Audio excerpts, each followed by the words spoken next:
안녕하세요. 인생에서 정말 중요한 선택을 해야 할 때 우리는 어떤 지혜에 기대해야 할까요? 오늘 바로 그 힌트를 담고 있는 아주 오래된 이야기, 두 목동의 비유를 함께 살펴보려고 합니다.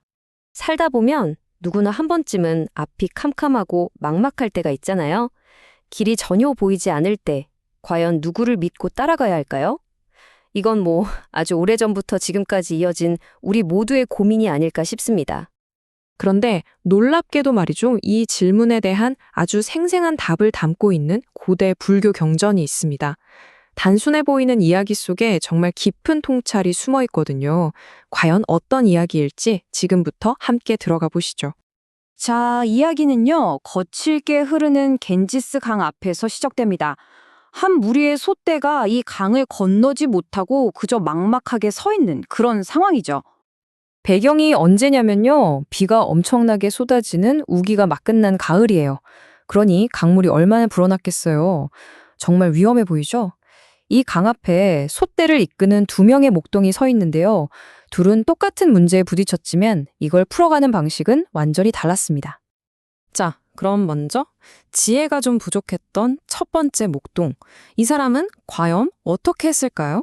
그리고 그 선택이 어떤 결과로 이어졌는지 한번 보시죠. 이게 참 안타까운 게 뭐냐면요. 이 목동이 정말 기본적인 확인조차 안 했다는 거예요.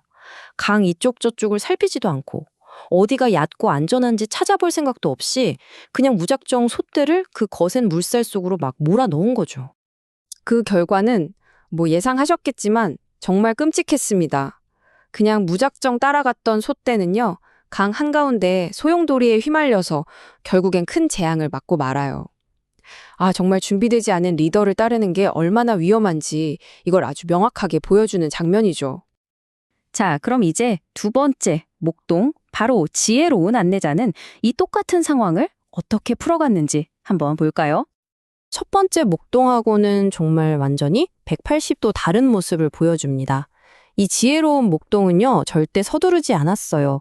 강 양쪽을 아주 꼼꼼하게 살피면서 마침내 가장 안전하게 건널 수 있는 여우를 찾아내죠. 그리고 그냥 밀어 넣는 게 아니라 아주 철저한 계획을 세워서 솥대를 이끌기 시작합니다. 그랬더니 어떻게 됐을까요? 가장 힘센 황소부터 시작해서 어미 뒤를 겨우겨우 따라가는 갓 태어난 송아지까지 정말 단 한 마리의 낙오도 없이 모든 솥대가 무사히 강을 건너는데 성공합니다. 야, 이게 바로 신중하고 지혜로운 리더십의 힘이죠. 자, 여기까지가 이야기의 표면입니다. 이제부터는 이 이야기의 진짜 속뜻, 그 깊은 의미를 파헤쳐 볼 시간이에요. 이 단순해 보이는 소몰이 이야기가요, 사실은 우리 삶의 방향을 알려주는 하나의 거대한 지도와 같거든요. 그럼 이게 그냥 옛날 농사 이야기, 소를 안전하게 강 건너게 하는 그런 꿀팁 같은 걸까요? 당연히 아니겠죠. 이 비유 속에는 훨씬 더 깊고 중요한 메시지가 숨어 있습니다.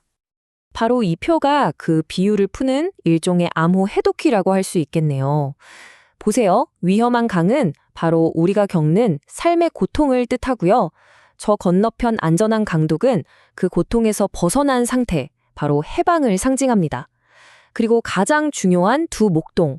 이들은 우리를 이끄는 안내자, 즉 스승을 의미해요. 한 명은 미숙한 스승, 다른 한 명은 모든 길을 훤히 아는 지혜로운 스승인 거죠. 여기서 정말 중요한 포인트가 뭐냐면요. 지혜로운 목동이 단 한 마리의 소도 포기하지 않았다는 점이에요. 그의 치밀한 전략 덕분에 가장 강한 소뿐만 아니라 가장 약한 송아지까지 모두 안전하게 건넜잖아요? 이게 뭘 의미하겠어요? 바로 올바른 가르침과 안내만 있다면 지금 내 상태가 어떻든 내가 얼마나 약하든 상관없이 누구든지 이 고통의 강을 건널 수 있다는 아주 희망적인 메시지를 주는 겁니다. 그리고 지혜로운 목동이 소들을 그룹별로 나눠서 건너게 한 것도 정말 큰 의미가 있어요. 이건 바로 사람마다 영적인 수준이나 준비 상태가 다 다르다는 걸 보여주는 거예요. 이미 깨달음의 경지에 이른 사람부터 이제 막 믿음 하나로 길을 나서려는 초심자까지 각자의 눈높이에 맞춰서 이끌어주는 이런 체계적인 안내가 얼마나 중요한지 정말 잘 보여주는 대목입니다. 이야기가 이제 클라이맥스로 향하는데요. 이 비유를 쭉 설명하던 화자가 마침내 자신의 정체를 드러내면서 정말 궁극적인 약속을 선언합니다. 네, 맞습니다. 이 놀라운 비유를 들려준 이가 바로 붓다, 석가모니 본인이었고, 그는 스스로가 바로 그 모든 솥대를 안전하게 이끈 지혜로운 목동이라고 선언하는 거죠. 이 구절을 보면 그의 자신감과 확신이 그대로 느껴지죠. 나는 이 세상뿐만 아니라 저 세상까지, 그러니까 우리를 괴롭히는 온갖 유혹과 고통, 그걸 상징하는 마라의 영역과 그걸 완전히 넘어선 해탈의 영역까지 그 모든 길을 완벽하게 꿰뚫어보고 있다. 이렇게 선언한 겁니다. 그러니까 핵심은 바로 이겁니다. 붓다는 나는 이미 고통의 흐름을 끊어냈고 영원한 평화, 즉 열반으로 가는 문을 활짝 열어두었다. 그리고 누구나 따라올 수 있는 안전한 길을 다 만들어 놓았다고 약속하는 거예요. 결국 이 수천 년 전의 비유는 시간을 훌쩍 뛰어넘어서 지금 우리에게 아주 중요한 질문을 던지고 있습니다. 여러분의 삶이라는 이 거친 강을 건너는 데 있어서 여러분은 지금 누구의 지혜를 어떤 가르침을 따르고 계신가요? 그리고 그 안내자는 여러분을 정말 안전한 저편으로 이끌고 있다고 확신하시나요? 한 번쯤은 깊이 생각해 볼 문제입니다.